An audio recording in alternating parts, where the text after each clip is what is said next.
La grande question, qui suis-je vraiment? Cette question, aussi ancienne que l'humanité elle-même, continue de nous intriguer. Vous êtes-vous déjà regardé dans le miroir en vous demandant « Qui suis-je » Ce moment de réflexion peut être à la fois intimidant et révélateur. C'est une question qui résonne à travers les siècles.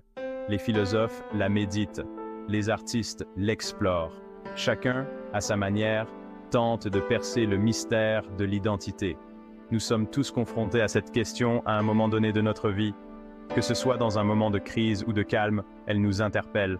La réponse n'est pas toujours facile à trouver. Elle peut être enfouie sous des couches de doute et de peur. C'est un voyage, pas une destination. Un chemin parsemé de découvertes et de révélations. Mais une chose est certaine, se connaître soi-même est fondamental pour vivre une vie épanouissante. La paix intérieure et la satisfaction en découlent. Lorsque vous comprenez vos valeurs, vos forces et votre raison d'être, vous débloquez un niveau de clarté et de confiance qui vous permet de réaliser vos rêves. Vous devenez capable de surmonter les obstacles avec une détermination renouvelée.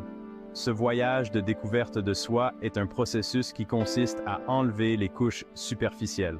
C'est comme éplucher un oignon, chaque couche révélant une nouvelle vérité.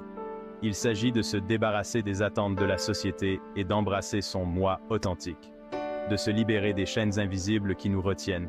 Il s'agit de reconnaître sa valeur intrinsèque et de prendre son pouvoir. De briller de sa propre lumière. Alors, embarquons ensemble dans cette exploration. Prenons ce chemin vers une meilleure compréhension de nous-mêmes. Penchons-nous sur la sagesse de ceux qui ont maîtrisé l'art de la connaissance de soi. Leurs enseignements peuvent nous guider. Découvrons le guerrier qui sommeille en nous, prêt à affronter les défis de la vie avec courage et détermination. Ensemble, nous pouvons trouver la force intérieure pour surmonter toutes les épreuves. Le voyage vers la découverte de soi commence par l'introspection. Il nous demande de regarder à l'intérieur, d'examiner nos pensées, nos croyances et nos valeurs. Il s'agit de comprendre ce qui nous motive, ce qui nous inspire et ce qui nous retient. Ce processus d'introspection peut être inconfortable par moments. Il nous oblige à faire face à nos défauts et à nos insécurités. Mais c'est dans ces moments de vulnérabilité que nous commençons vraiment à grandir. Voyez les choses ainsi, on ne peut pas régler un problème dont on ignore l'existence. Il en va de même pour la croissance personnelle. Une fois que vous prenez conscience de vos croyances limitantes et de vos schémas de pensée négatifs, vous pouvez commencer à les remettre en question. C'est là que le vrai travail commence. Il ne suffit pas de reconnaître nos défauts. Nous devons travailler activement à les surmonter. Nous devons cultiver de nouvelles habitudes, adopter de nouvelles perspectives et sortir de nos zones de confort. Bob Proctor, auteur et conférencier renommé dans le domaine du développement personnel, a consacré sa vie à enseigner aux gens le pouvoir du subconscient. Il a inspiré des millions de personnes à travers le monde avec ses idées révolutionnaires et ses méthodes pratiques. Il croyait fermement que nos pensées créent notre réalité. En d'autres termes, ce que nous pensons et ressentons profondément influence directement notre expérience de vie.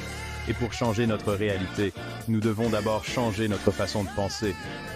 Cela commence par une prise de conscience de nos schémas de pensée actuels et par l'adoption de nouvelles perspectives. Proctor parlait souvent de l'importance du changement de paradigme. Il expliquait que nos paradigmes sont comme des filtres à travers lesquels nous voyons le monde. Un paradigme est simplement un ensemble de croyances ou de suppositions qui façonnent notre perception du monde. Ces croyances peuvent être héritées de notre éducation, de notre culture ou de nos expériences personnelles. Ces paradigmes peuvent être limitants ou stimulants, selon les pensées que nous choisissons d'entretenir. Ils peuvent soit nous retenir, soit nous propulser vers de nouveaux sommets. Pensez-y, si vous croyez que vous n'êtes pas assez bon, vous risquez de saboter votre propre succès. Cette croyance limitante peut vous empêcher de saisir des opportunités ou de réaliser votre plein potentiel. Mais si vous croyez en vos capacités et à votre valeur, vous serez plus enclin à prendre des risques et à atteindre vos objectifs. Vous développerez une résilience et une détermination qui vous aideront à surmonter les obstacles. Les enseignements de Proctor mettent l'accent sur l'importance d'identifier et de remettre en question nos croyances limitantes. Il nous encourage à explorer nos pensées et à les transformer de manière constructive.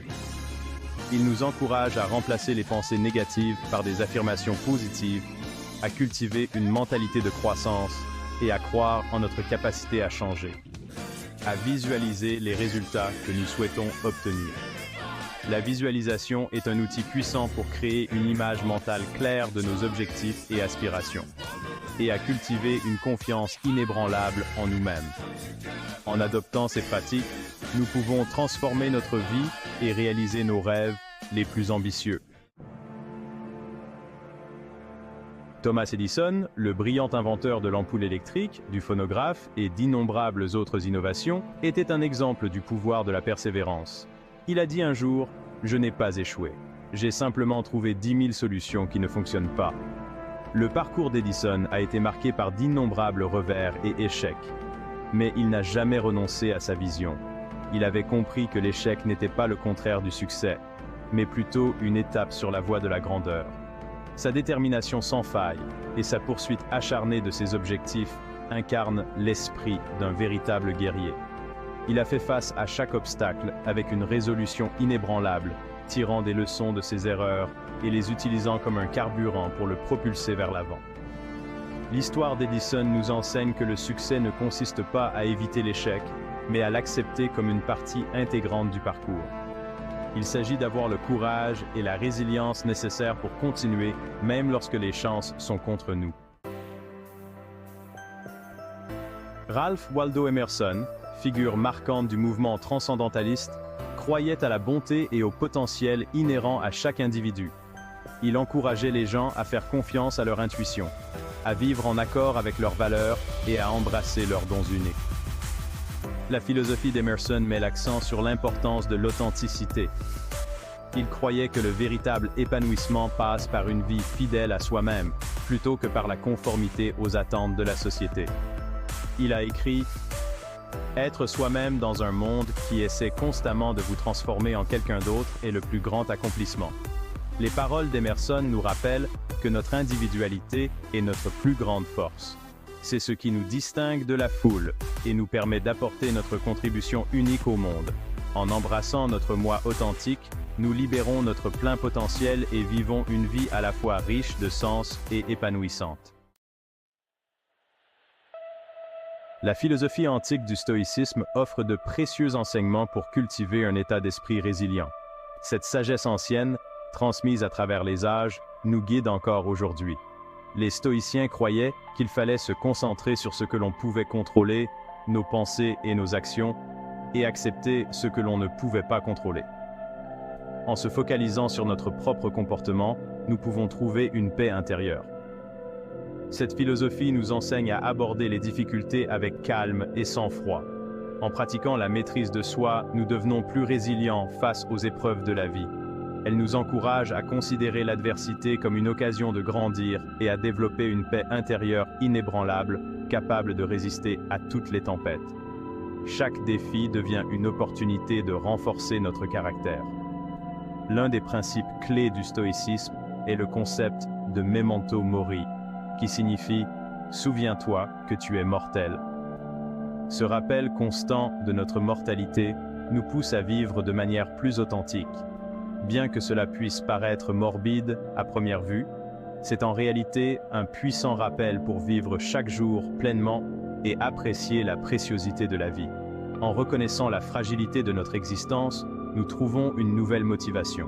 En adoptant cette perspective, nous gagnons en clarté et en détermination. Nous devenons plus conscients de nos objectifs et de nos priorités. Nous apprenons à lâcher prise sur ce qui ne nous sert pas et à nous concentrer sur ce qui compte vraiment. En éliminant les distractions, nous trouvons une paix intérieure.